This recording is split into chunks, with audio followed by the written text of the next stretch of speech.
নমস্কার, welcome to Riya's corner. আজকের আবার হাজির হয়ে গেছি একটি রেসিপি নিয়ে। আমরা সকলেই কিন্তু ফুলকপি খাই, আর বাড়িতে কিন্তু ফুলকপির এই ডাঁটাগুলো কিন্তু সবারই বাড়িতে থাকে। আর এই ডাঁটাগুলো আমরা অনেকেই ফেলে দিই। আজকের এই ফেলে দেওয়া ডাঁটা দিয়েই কিন্তু একটা রেসিপি বানিয়ে দেখাবো। অনেকেই আমরা চচ্চড়ি করি এই ডাঁটা দিয়ে, কিন্তু আজকের একদম এই ডাঁটা দিয়েই একটা রেসিপি তোমাদের সাথে শেয়ার করব। কোনো কিছুই কিন্তু ফেলনা নয়, তেমনি ফুলকপির এই ডাঁটাগুলোও কিন্তু একদমই ফেলনা নয়। দেখো, আমি এখানে ফুলকপির ডাঁটাগুলোকে পাতা শুদ্ধই কেটে নিয়েছি। আর নিচের যে অংশটা থাকে ফুলকপির একদম সাদা মতো, সেই অংশটাকেও কিন্তু আমি এরমভাবে ছোট ছোট করে টুকরো করে কেটে নিয়েছি। কোনো রকম সিদ্ধ না করেই কিভাবে এই রেসিপিটা আজকে বানাচ্ছি তোমাদের সাথে শেয়ার করব। দেখো, এরমভাবে আমি কেটে নিয়েছি। আর এইগুলো কিন্তু খুব ভালো লাগে রান্না করলে। ফুলকপির ডাঁটা এরমভাবে তোমরা রান্না করে দেখো, খুব টেস্টি হয়। তো চলো কি রান্না করছি আজকে তোমাদের সাথে শেয়ার করি। ফুলকপির ডাঁটার এই চচ্চড়িটা বানাতে আমার লাগবে পোস্ত। আমি 1 টেবিল স্পুন এখানে পোস্ত আর 1 টেবিল স্পুন কালো সর্ষে নিয়েছি। এটাকে আমি শুকনোভাবে খুব ভালোভাবে মিক্সিতে পেস্ট করে নেব।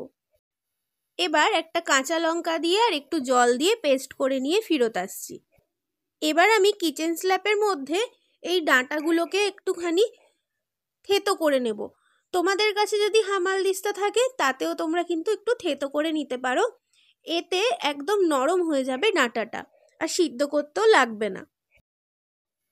এবার কড়াই বসিয়ে দিয়েছি, আর এই রান্নাটা করতে আমার সর্ষের তেল লাগছে। 1 টেবিল স্পুন সর্ষের তেলকে আমি খুব ভালোভাবে গরম করে নিচ্ছি। সর্ষের তেলটা আমার গরম হয়ে গেছে। এবার আমি এর মধ্যে দিয়ে দিচ্ছি একটা শুকনো লঙ্কাকে 2 টুকরো করে। এবার শুকনো লঙ্কাটাকেও একটুখানি ভাজা ভাজা করে নিলাম। এবার দিয়ে দিচ্ছি কালো জিরে ফোড়নে। কালো জিরে আর শুকনো লঙ্কাটা একটু সুন্দর ভালো একটা গন্ধ বেরোলেই এর মধ্যে আমি দিয়ে দেব আগে থেকে যে ডাঁটাগুলো কেটে রেখেছি সেইগুলো। আর এখানে আমি শিম, কড়াইশুঁটি আর আলুও কিন্তু দিচ্ছি। আর আমার গাছের কাঁচা টমেটোও কিন্তু এর মধ্যে আমি ব্যবহার করেছি। তো তোমাদের কাছে কাঁচা টমেটো যদি না থাকে পাকা টমেটোও দিতে পারো, বা টমেটো স্কিপও করে যেতে পারো। এবার আমি খুব ভালোভাবে এই সবজিগুলোকে একটু নাড়াচাড়া করে নিচ্ছি।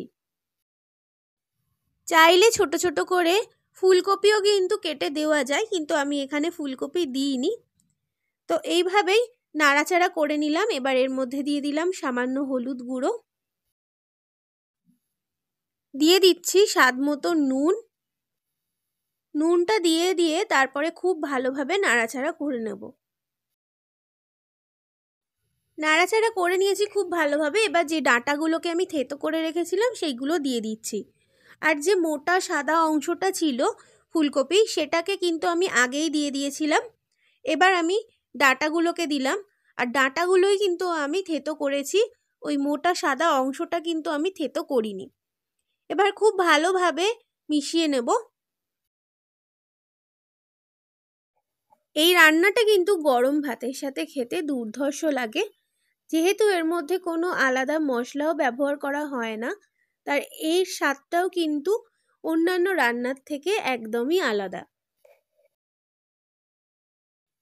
এবার আগে থেকে যে সর্ষে আর পোস্ত কাঁচা লঙ্কা বেটে রেখেছিলাম সেটা দিয়ে দিলাম। গ্যাসের আঁচটা এই সময় কিন্তু একদম বাড়িয়ে রেখে খুব ভালোভাবে মিশিয়ে নিচ্ছি। এবারের মধ্যে দিয়ে দিচ্ছি স্বাদ মতো চিনি। আমি হাফ টিস্পুন মতো চিনি দিয়েছি। আর এই রান্নাটা একটু ঝালঝালি কিন্তু ভালো লাগবে। আর দিয়ে দিলাম সর্ষে পোস্ত বাটা যে জলটা, বাটি ধোয়া, সেই জলটাও দিয়ে দিলাম।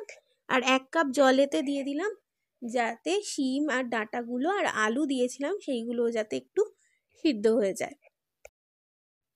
তরকারিটা ফুটে আসলেই ভালোভাবে এটাকে ঢাকা দিয়ে আঁচটা কমিয়ে দিয়ে 10 মিনিটের জন্য ঢাকা দিয়ে রেখে দেব, যাতে সবজিগুলো খুব ভালোভাবে সিদ্ধ হয়ে যায়। 10 মিনিটের জন্য তরকারিটাকে আমি ঢাকা দিয়ে রেখে দিচ্ছি। 10 মিনিট বাদে ফিরে এলাম। আমি আঁচটা কমিয়ে বাড়িয়ে এরমভাবেই কিন্তু সবজিগুলোকে সিদ্ধ করে নিয়েছি। আর সবজিটা একটুখানি মাখো মাখোই নামাবেন, আর এটা কিন্তু একটু ঝাল ঝাল খেতে হয়। খুব ভালোভাবে এবার মিশিয়ে নিচ্ছি, আর আলুগুলোও কিন্তু খুব ভালোভাবে সিদ্ধ হয়ে গেছে। এবার এর মধ্যে স্বাদ মতো ধনেপাতা কুচি আমি ছড়িয়ে দিলাম। চাইলে এটা নাও দিতে পারেন, অপশনালও রাখতে পারেন। আর ধনেপাতা দিলে কিন্তু টেস্টটাও আরও ভালো আসবে। আর ওপর থেকে একটু কাঁচা তেল দিয়ে দিচ্ছি, সর্ষের তেল দিয়েছি এখানে। আর সর্ষের তেলটা দেওয়ার জন্য কিন্তু টেস্টটা আরও দ্বিগুণ হয়ে যাবে। তো একটু নাড়াচাড়া করে মাখো মাখো করে নিয়ে রান্নাটা নামিয়ে দেব। খুব সহজেই ফেলে দেওয়া ফুলকপির ডাঁটা দিয়ে এরমভাবে একটা চচ্চড়ি রান্না করে নিলাম। গরম ভাতের সাথে কিন্তু একদম ধোঁয়া ওঠা এই সবজিটা খেতে কিন্তু খুব ভালো লাগবে। তো দেখুন রেডি হয়ে গেছে আমার ফুলকপির ডাঁটা চচ্চড়ি।